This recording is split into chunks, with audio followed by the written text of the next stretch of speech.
Continuamos y damos la bienvenida al diputado Partido Revolucionario Moderno San Pedro de Macorís, don Nelson Arroyo está con nosotros. Bienvenido.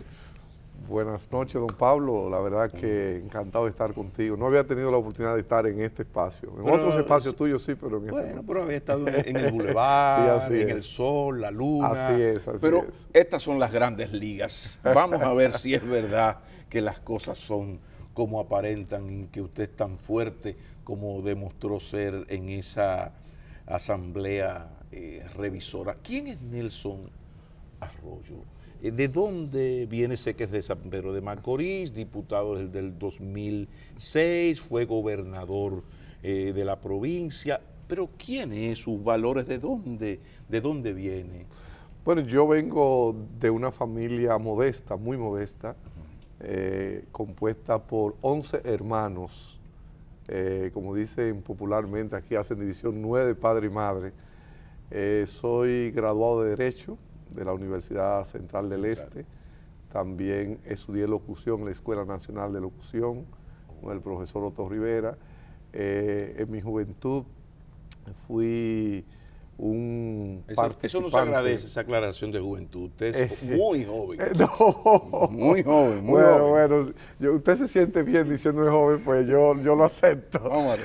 Pues tuve formaciones religiosas en mi juventud y empecé la carrera política, podría decirse, cuando entré a la universidad, porque mi papá no entraba en eso de que usted fuera político. Sí era religioso. Todavía, sí, era de la iglesia. Sí. ¿De qué iglesia? Yo pertenecía a la iglesia mormona, original en mi juventud. Okay. Y mi familia, o sea, mi papá era seguidor, simpatizante de Joaquín Balaguer.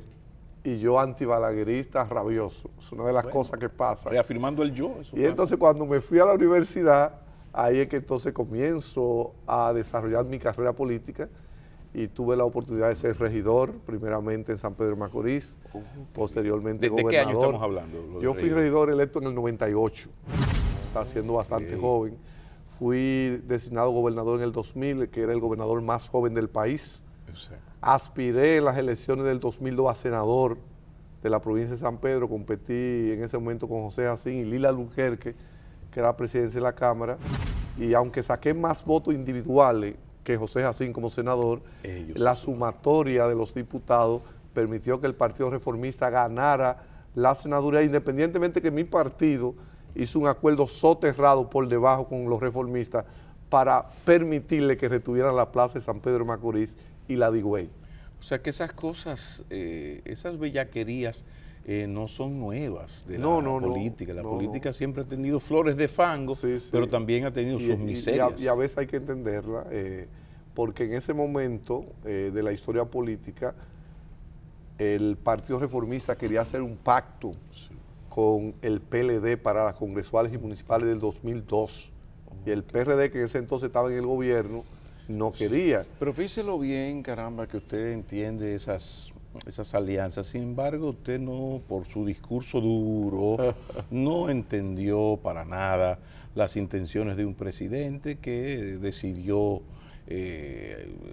acceder a las presiones de la sociedad civil, sectores empresariales, las encuestas que le daban un apoyo amplio, y el hombre se ha sacrificado. ¿Por qué fue tan duro y puntual, terrible, Nelson Arroyo en esa asamblea? Bueno, lo que pasa es que en la política se nutre realidades. Danilo Medina, cuando Leonel Fernández era popular, ¿usted recuerda cuando Danilo dijo que lo venció el Estado? ¿Qué posibilidad tenía Danilo Medina en ese momento de ser presidente de la República? Y el hombre se apertrechó y ni siquiera participó en la campaña electoral de 2008. Se fue a su casa. Entonces, Danilo le planteó al país en la campaña electoral pasada muchas razones por las cuales la reelección no era prudente en este momento en el país. Porque aquí la discusión no es del sistema que vamos a emplear en la reelección. Si es reelección, mandato de 4 años y te fuiste, o si es alternativo, o si el sistema norteamericano es el indefinido. La pregunta clave es si este país está preparado, como lo decía Danilo, en este momento, para implementar un sistema de reelección consecutiva. Fíjate que Danilo lo dijo en esa ocasión. en 25 o 30 años quizás estemos de acuerdo para eso, y en eso yo coincido con él. No es que yo discuto el sistema norteamericano, quizá en el fondo sea el sistema con el que yo simpatizo. Ahora, este país no está preparado. El presidente Danilo le habló al país el pasado miércoles, ¿verdad? Y habló al país para hablar de su reelección. No fue para tocarle temas que al país le interesaban. Ahora, yo te pregunto, esa cadena televisiva y radial que hizo el presidente para dirigirse al país, ¿fue pagada por el Estado o por el PLD? Porque a mí no me importaba ese discurso de él para justificar su reelección. Entonces, mi dinero que yo pago como impuesto, yo no le autoricé a nadie para que lo usaran para pagar el discurso de Danilo Medina. Entonces, al otro día del discurso presidencial en los periódicos del país, aparecieron publicaciones de obras públicas resaltando la obra de gobierno de un hombre que ya el día anterior se había declarado candidato presidencial, aunque no lo dijo textualmente. Entonces, el presidente Danilo Medina dijo que había que tener la capacidad para comerse un tiburón podrido sin eructar para buscar la reelección en este país, y que había que tirar todos los principios al zafacón, y que había muchos funcionarios que no sabían distinguir entre cuál era su recurso y su recurso propio a la hora de apoyar una reelección. Ahora, yo le pregunto al presidente Medina, ¿cambió el país, presidente, en esos 3 años? Pues mire que no, porque yo lo viví en el Congreso Nacional.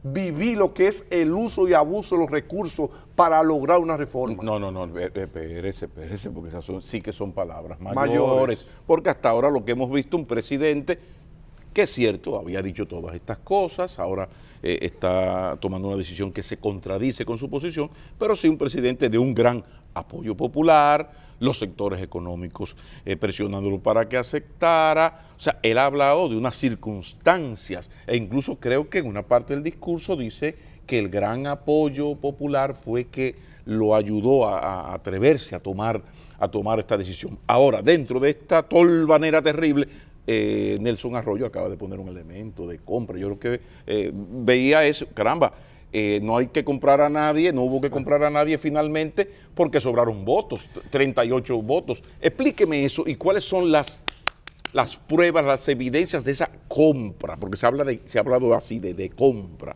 Hablemos de eso, por favor. Mira, don Pablo, ese proceso tuvo 2 etapas. Ok.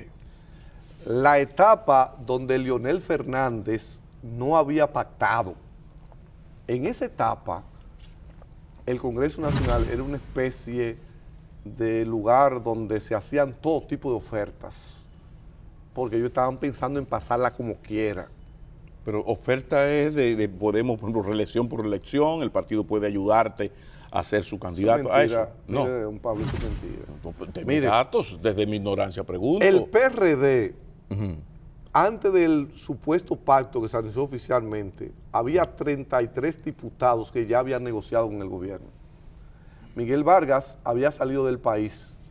Cuando regresa, se da cuenta que de los 40 legisladores, 40, 41 que tiene el PRD, digo 40, 41 porque hay 2 que no se sabe si son o si no son, se da cuenta que si él mantiene la posición que él había externado 2 semanas antes, don Pablo, sí, claro. Porque Miguel Vargas le había dicho al país que era antirreeleccionista y que iba a encabezar un frente antirreelección, y después 2 semanas después cambia radicalmente. Oye, un hombre no cambia así. Lo que pasa es que Miguel se vio atrapado. Sus legisladores le tumbaron el pulso. No sé si usted vio en la asamblea. Pero no porque lo compraron, sino que esos legisladores fueron seducidos por la a apoyar. Magia de Danilo. Por la magia de Danilo. Puede ser. O sea, esos 33 que antes del pacto habían pactado de manera secreta con el PLD, lo habían hecho por la magia de Danilo. Mentira. No. Ahí había uno que decía, un amigo mío. No, pero hablemos con nombre, hablemos con nombre ya, hombre. Es más, que el jefe lo mataron. El vocero del bloque, el PRD, había dicho públicamente que el día que presentaran, la reforma, él se iba a encuerar en el Congreso. Feo espectáculo, Incluso así no. El presidente de la Cámara. Hay unas diputadas muy bellas que podrían hacer una oferta así. Él decía eso. Sí. Yo me acerqué el día de la reforma y le dije, Rudy, voy a venir a ayudarte a quitarte la camisa, la corbata. Me dijo, no, ya las circunstancias cambiaron. Entonces, Ortega y Gasset, que es grande, todo grande. ese juego que se dio en el Congreso, había que vivirlo. Mire, que me desmientan. Yo he oído comunicadores diciendo, pero el diputado Roger que presente los recibos, que presente los cheques. No, porque tampoco Mire, no vamos a coger a mentirita. Vamos a hablar vamos. de evidencias. ¿Qué evidencias se tienen de esto? No, yo Evidencia, por ejemplo, hay sospecha de que yo no estoy a favor de la reelección en 72 horas. Si estoy a favor, hay la sospecha. Eso yo se lo acepto. La sospecha, ¿qué le pasó a Pablo? Sí, pero hay que ir más allá. De repente yo tenía un préstamo y me lo liquidaron, de repente yo ahora soy el candidato, Mire, me compraron una casa que estaba valorada en 6 millones, me la compraron en 20. Ahora, ¿no hay alguna evidencia factual? Si como el dicen los Ministerio psicólogos? Público No. se hubiese dedicado a investigar esto, Ajá. muchas cosas pasaran.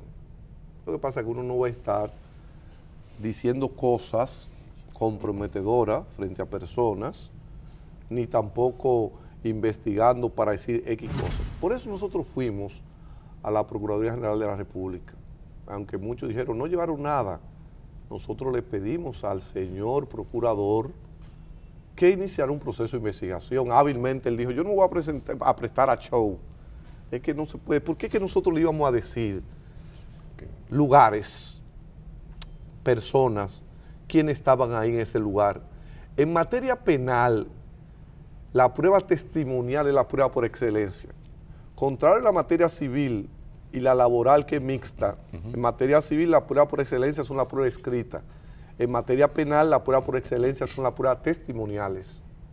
Nosotros le íbamos a mostrar al procurador 8, 10 o 12 diputados nuestros que fueron llevados a reuniones en tal o cual lugar. Pero eso no tiene ninguna validez. Que usted diga, el diputado Juancito Pérez Vidal alias Tito se reunió con el ministro tal, y tengo información de que se le ofreció tal o cual cantidad de dinero. Llama la atención que si hay... que ahí estaba fulano y fulano de tal que aceptó la oferta. Ajá. Pero si habían 33 legisladores que más o menos habían sido convencidos con o sin comillas, ¿cómo es posible que entre 33 posibles señores seducidos por el discurso de los Medina no haya una sola evidencia sospechosa?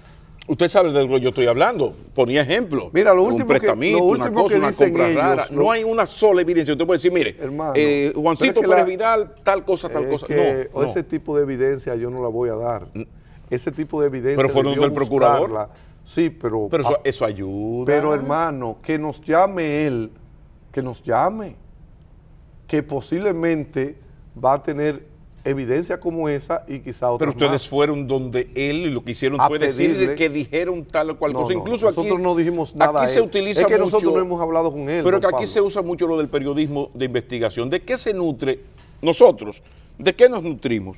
Bueno, de la información que se nos suministra. ¿De dónde? O de los adversarios políticos. Porque los dossiers no caen del cielo. Correcto. Los expedientes periodísticos no caen del cielo. Pero, entonces, Pablo, porque ustedes nunca han hecho ni siquiera ese ejercicio de esos 4 o 5 señores que fueron medio torpes en la negociación, ponerlos en evidencia. A ver. Mira, Pablo, nosotros fuimos al procurador. Nosotros no hemos hablado con el procurador. Nosotros fuimos y le depositamos una carta. Exacto. Nosotros no depositamos pruebas, nadie deposita pruebas así en ningún sitio. Ahora, nosotros le fuimos a solicitar que iniciara una investigación. Y si él inicia esa investigación, que todavía puede hacerla, todas esas cosas que tú dices y quizá alguna más saldrán a colación. Ahora bien, en este tipo de cosas, ¿cuántos años los medios de comunicación, como tú lo has dicho, han estado acusando al Congreso, a muchas instituciones, muchas cosas? Pero con evidencia en por la ejemplo, mayoría de las ocasiones, por ejemplo, tal o cual medio hace una denuncia, te voy a decir presenta una cosa, pruebas. El presidente de la FIFA que renunció porque se dijo que la sede de Moscú y Qatar habían sido vendidas. Alguien le presentó un cheque a él de que él había cogido cuarto. Wall Street Journal y los medios norteamericanos hicieron un trabajo de investigación terrible. ¿Y quién le dio esa información? Los adversarios a lo interno de la FIFA, correcto, de ese señor. Pero ustedes no han hecho esa tarea. Pero presentaron un cheque. Le pedimos al procurador que iniciara el proceso. Nosotros estamos esperando todavía. Nosotros no vamos a lanzar los cartuchos que tenemos. Ahora, yo sí te puedo decir, y tú puedes creer en mí o no, o cualquiera, el que quiera creer, eso es su derecho. Esto es una sociedad democrática. Ver un colega diputado apesumbrado decirme, Arroyo, ¿qué hago? Me están ofreciendo tanto. Yo la verdad es que no quiero hacerlo, pero la verdad es que tengo problemas. Y yo, cruzado de brazos, le dije simplemente, mira, yo no lo hago, pero cada hombre es él y sus circunstancias. Yo no te puedo decir a ti que lo hago. Ortega y Gasset otra vez. Sí. Entonces, ahora, yo no lo hago porque yo no sé cómo presentarme ante mi pueblo, primero ante mi familia. Son los hijos míos los primeros que me van a preguntar, papi, ¿y ese cuarto? ¿De dónde que viene? Y después un electorado al que yo me debo, que creen en mí. O sea, cuando alguien de San Pedro está viendo este programa, hoy sábado, dice, ve, eso no hay duda que eso fue así, lo está diciendo Nelson Arroyo, la gente me conoce, quizá el país entero no me conozca como mi pueblo, pero mire, hermano, eso fue así. Yo lamento que en el momento uno no está bien, entre colegas uno lo hace, ni yo soy investigador privado, pero si ahí se hubiesen grabado conversaciones en mesas del Congreso Nacional, el país se hubiese dado un manjar. Que ni siquiera eso tienen ustedes. Es por eso, porque lo bueno que hubiese sido, con estos aparatitos ahora, los celulares y la cosa. Yo lo que te digo es, Pablo, que hay mucha gente que tiró muchas cosas por el suelo para apoyar esa reelección. Y eso no fue por amor al arte. Pero lo cierto es que a partir de esa asamblea revisora, esa modificación constitucional, a partir del discurso presidencial del miércoles, ha cambiado el escenario político. Totalmente. Después de la pausa, yo quiero que utilicemos la segunda parte de esta entrevista en hablar de ese escenario, de la estrategia del PRM y de esa torpeza increíble del PRM de sacarle el ojo popi a Miguel Vargas Maldonado, que ha terminado en una alianza con el gobierno. Después de la pausa continuamos esta conversación con el diputado de San Pedro de Macorís, Partido Revolucionario Moderno, don Nelson Arroyo, que nos acompaña. Ya regresamos. PRM es el partido que pretende rescatar al PRD de los errores que fue cometiendo.